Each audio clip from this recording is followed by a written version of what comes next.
Okay, we're live now. Okay. All right. So, what made you want to spend a summer in Europe? Um, I got an offer to do an internship in Europe, and that's why I spent the whole summer there. I got the internship through like a club that I'm in through the university. What club?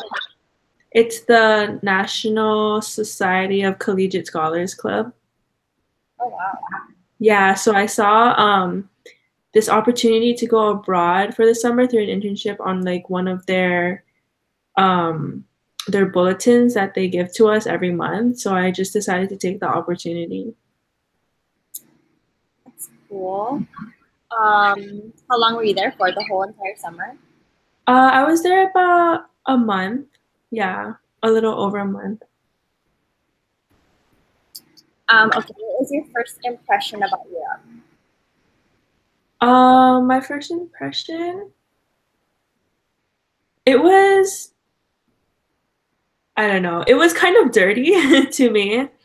Um, yeah, it wasn't all that clean, and it was kind of like how they portray it in the movies. Like they still have the old taxis, and like a lot of the cities are old too.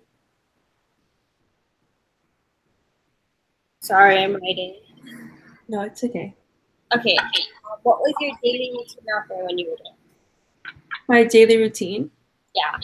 Um, I'd start my day while getting ready, and then I'd have work from I think around 9 all the way until 4:30, and then after that I would meet up with fellow interns to go around the city that I was in, and sometimes the program that we went with, they'd have events for us to go to, so I'd do that too. Sounds fun. Yeah. Um, what did you do there? What was your job? What was my job? I worked for a public relations company called Fuel PR.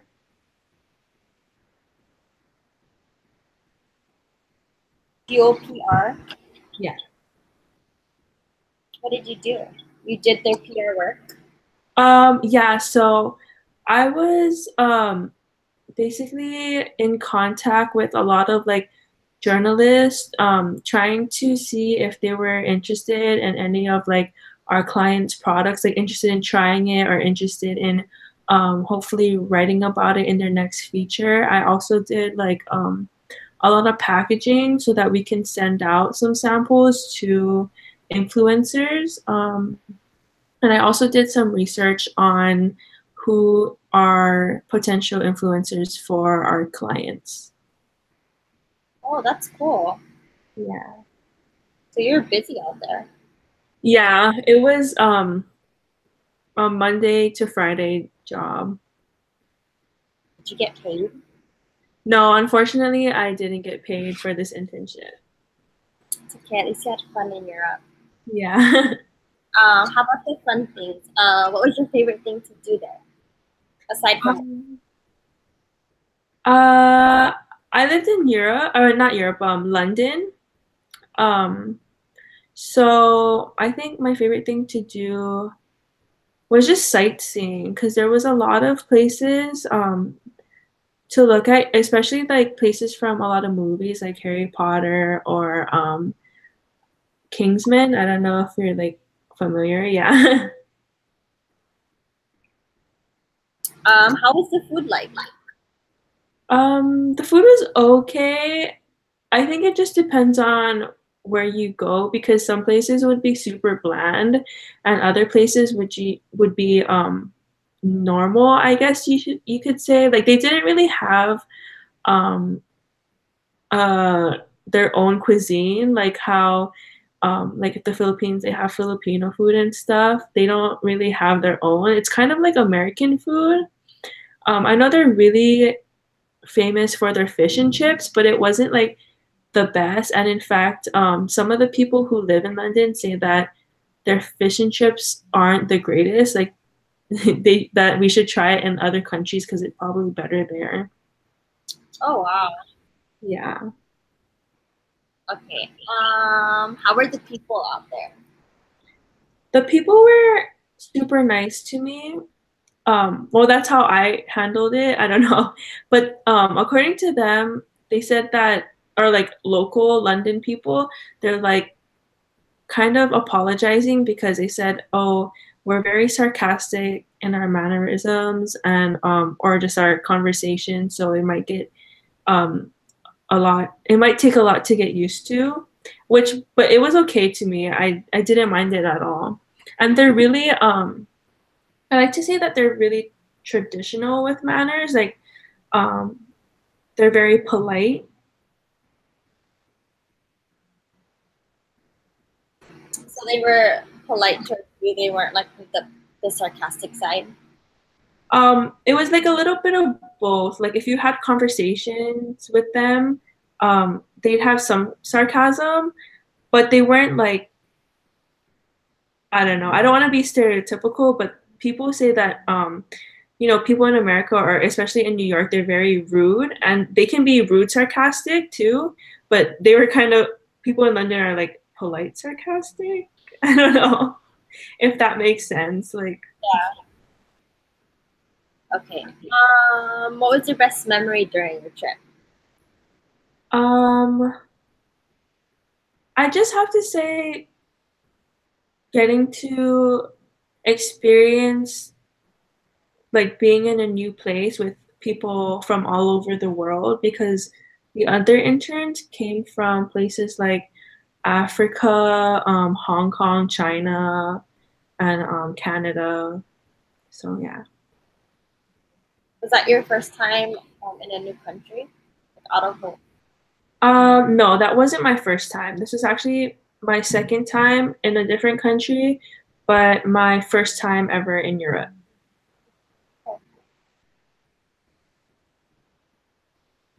Okay. And then you know how in the beginning I asked you what your first impression was? So after your internship, what was your overall impression?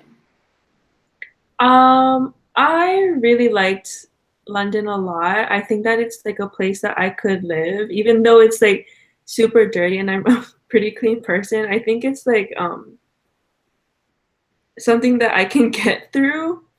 Um, the only thing that I didn't like was that it was super hot there when I went, and they didn't have a lot of buildings that were equipped for heat, which is understandable because they don't always get heat often. They're usually a very cold place.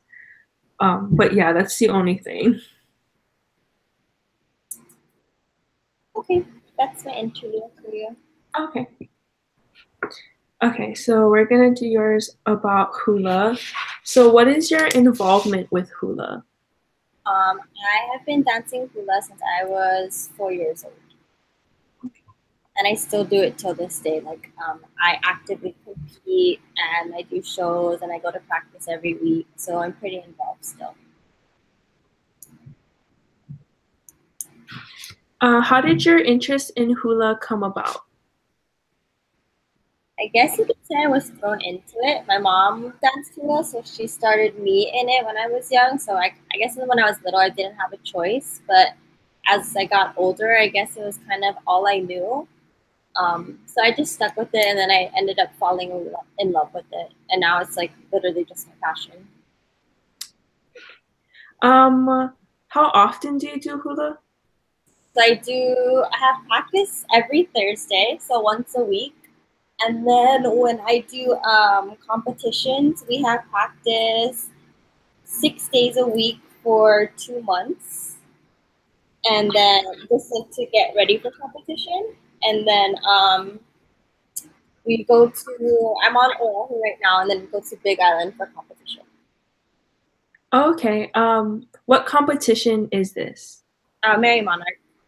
It's like Oh, a big, you know what that is. Yeah. yes, yes, I do. So you have to write in your notes. like a big festival honoring King Kalakaua, and it just lets you have to be invited to participate, but it just lets all the halaus basically show tell their stories of certain songs, and then for everyone to see, because it's televised out here, and then you can stream it, so it's international, and it's technically a competition, but it's more for us to just show our rendition of stories. So you were involved in hula for a very long time. You said since you were 4, right? Yes. How has hula impacted your life? It's honestly given me so many opportunities that I never thought I would be able to do. Like, I just came back from Japan a couple weeks ago.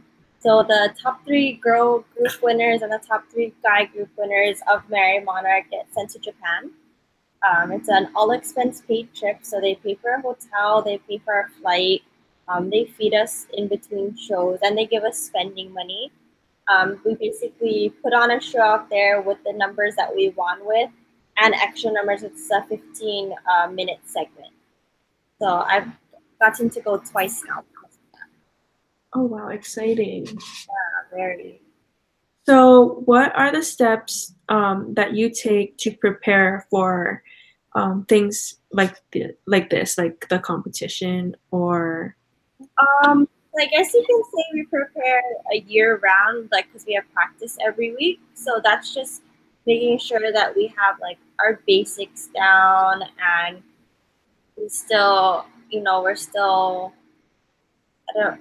I guess you can just say we still, yeah, we just still have the basics down. Basically, is what the 1 2 week practices do, and then during that 2 month period where we have practice every day, we're learning new numbers, and then we're learning line formations.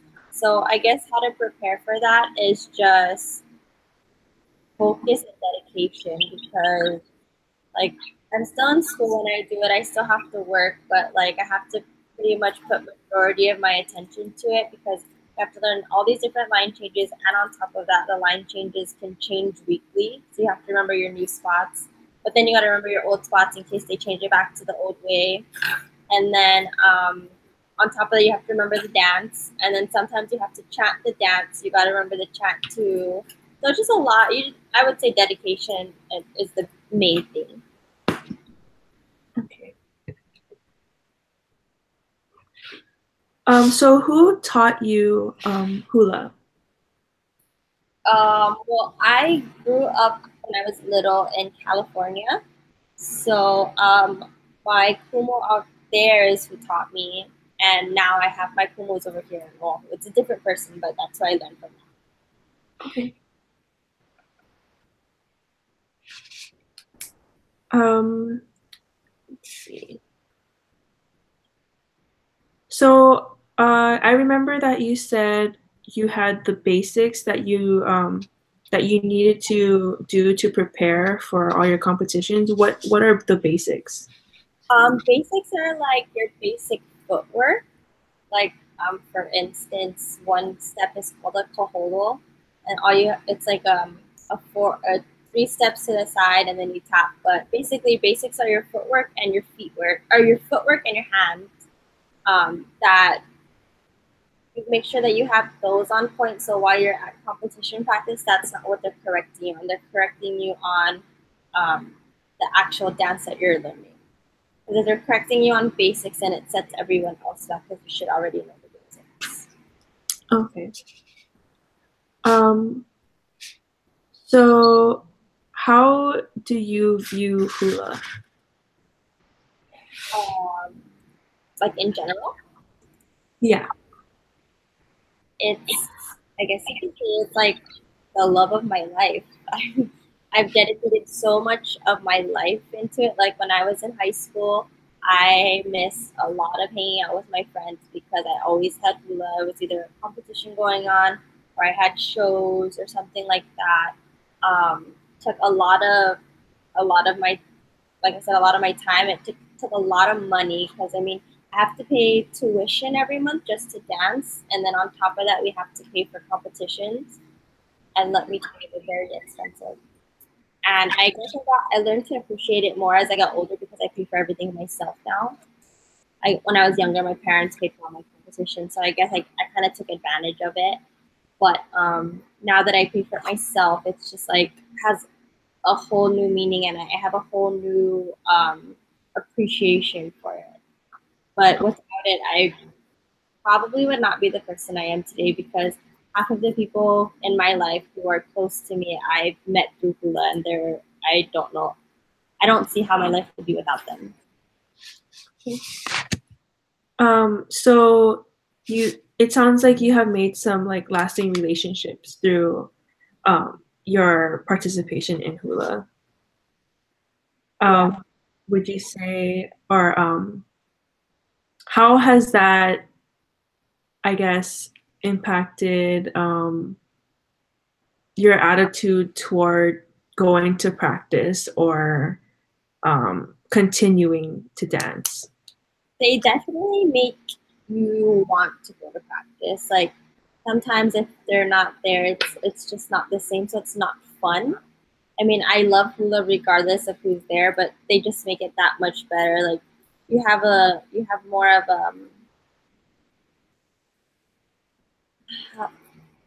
we all have a different bond that I don't know how to explain. Like if you're on a sports team, you have a bond like that kind of, and so just being together makes it that much better than dancing by yourself. Sorry.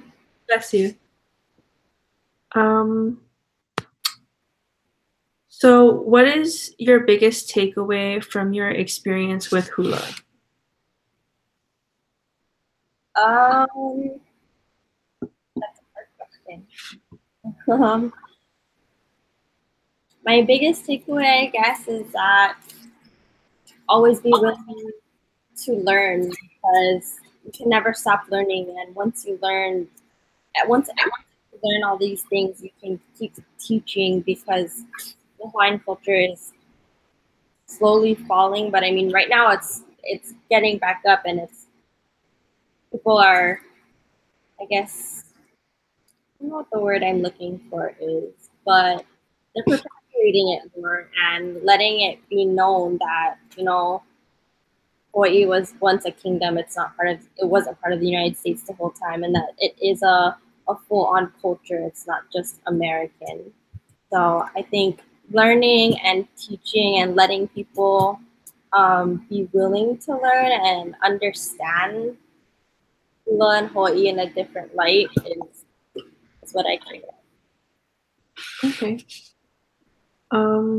I think that's all that I have for right now. Okay. By the way, now that we're finished, I wanted to say congratulations on like winning and going to Japan and everything. Sorry, did you hear me? Yeah, I said thank you. Oh, sorry, I didn't hear you. I was like, oh, okay. Like, oh yeah, wait, where do you live? I'm originally from Maui, but I moved for my senior year to Oregon to attend the university here. Oh, good for you. Yeah, so I was actually at the Merry Monarch, but I wasn't dancing or anything. I used to dance for Napua Greg, but Oh, congratulations to your halal. oh yeah, thank you. No, I didn't like I wasn't in her public halal, but I was dancing for her for Kamehameha schools when she was teaching there. Oh, okay. Yeah. Yeah, they had such a good year. Yeah. But yeah, thank you. Oh, thank you. That's all we have to do online, right? Because everything else is by ourselves, and we just take the picture of it. Yeah, and then we just post it. But before you stop the broadcast, you know the little bar that's at the top, the one that has like the microphone and like the camera and the stuff. I think you have to press the leave call instead of stop broadcast. Well, mine doesn't have stop broadcast. That's only on yours. Oh, okay. Well, yeah. I just wanted to make sure because the last time we had to redo this all over again because Oh my gosh. yeah, my partner, I think he put stop broadcast so it didn't save to his YouTube. Okay, no, you still press it so that you can have it. But yeah, mine doesn't even have a stop podcast. Okay. Well, I'll just send you my your YouTube URL through Gmail anyways, just in case. Okay, are you gonna send me the link before? I mean, after it's embedded. Yeah. Okay, thank you so much. Okay, thank you. Bye.